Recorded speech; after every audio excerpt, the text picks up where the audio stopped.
6-Minute English. From bbclearningenglish.com. Hello, welcome to 6-Minute English. I'm Neil. This is the program where in just 6 minutes we discuss an interesting topic and teach some related English vocabulary. And joining me to do this is Rob. Hello, Neil. Now, Rob, you seem like a happy chappy. What's the point of being miserable? Well, there are many things that could make you feel down in the dumps, a phrase that means unhappy.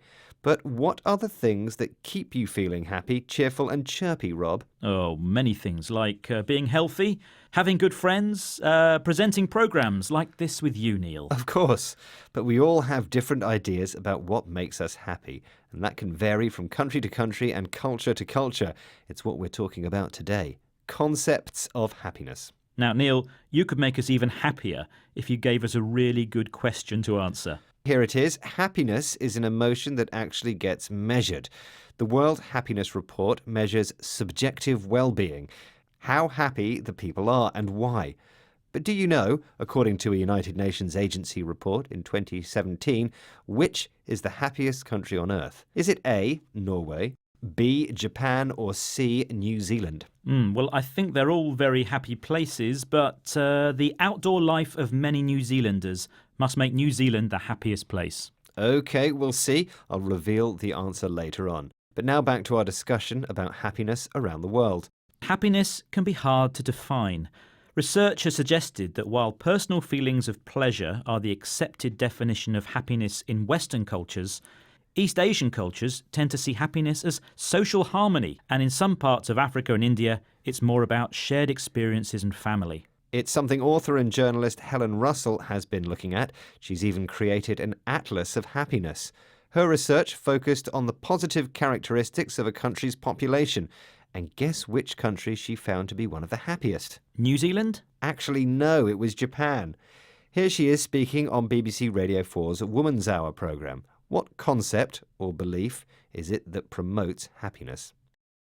Millennials and perhaps older people are better at remembering wabi-sabi, this traditional Japanese concept around celebrating imperfection, which I think is something so helpful these days, especially for women. It's this idea that there is a beauty in aging. It's to be celebrated rather than trying to disguise it or trying to cover up the scars. Instead, you gild them with kintsugi. If you break a pot, instead of chucking it away, you mend it with gold lacquer, so the scars, rather than being hidden, are highlighted in pure gold. We all have laughter lines, and rather than being ashamed of them, there's something to be celebrated. So in Japan, there is a belief that people should celebrate imperfection. Imperfection is a fault or weakness. So rather than hiding something that's not perfect, we should celebrate it. Getting old, for example, is not something to be ashamed of. Don't hide your wrinkles or laughter lines. These are the creases you get as your skin ages, or even you get from smiling too much. Rather than spending time being ashamed of our faults, we should accept what and who we are. This concept is something that Helen feels is particularly being celebrated by millennials and older people. Yes, and Helen compared this with the process of kintsugi, where the cracks or scars on broken pottery are highlighted with gold lacquer. This is called gilding. So we should highlight our imperfections. This concept is something that maybe English people should embrace more because, according to Helen Russell's research, they are not a very happy population. Here she is speaking on the BBC's Woman's Hour programme again. What word does she use to describe people like me and you?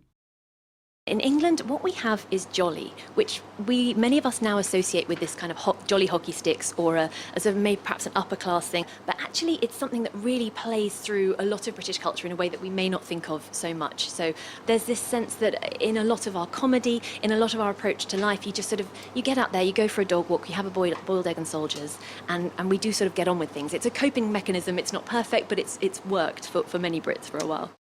In the past, we would use the phrase jolly hockey sticks, a humorous phrase used to describe upper-class schoolgirls' annoying enthusiasm. But Helen now thinks jolly describes an attitude that is used as a coping mechanism. That's something someone does to deal with a difficult situation. We smile, do everyday things like walking the dog, and just get on with life. I guess she means carry on without complaining. Well, here's something to make you happy, Rob. The answer to the question I asked you earlier, which was, According to a United Nations agency report in 2017, which is the happiest country on earth? Is it A, Norway, B, Japan, or C, New Zealand?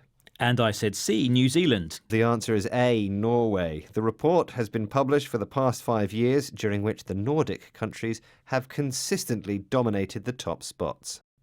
OK, now it's time to remind ourselves of some of the vocabulary we've mentioned today. We mentioned the phrase down in the dumps, which is an informal way of describing the feeling of unhappiness, sometimes with no hope. The next word was imperfection, which is a fault or weakness. You won't find any imperfections in this programme, Rob. Glad to hear it. Maybe we should gild this script. To gild something is to cover it in a thin layer of gold. We also heard about the word jolly, which means cheerful and happy. And being jolly can be used as a coping mechanism. That's something someone does to deal with a difficult situation. If something doesn't go well, you just smile and carry on. Well, there's no need to do that in this programme. Now there's just time to remind you that we have a website with lots more Learning English content. The address is bbclearningenglish.com. Thanks for joining us and goodbye. Goodbye. 6 Minute English from the BBC.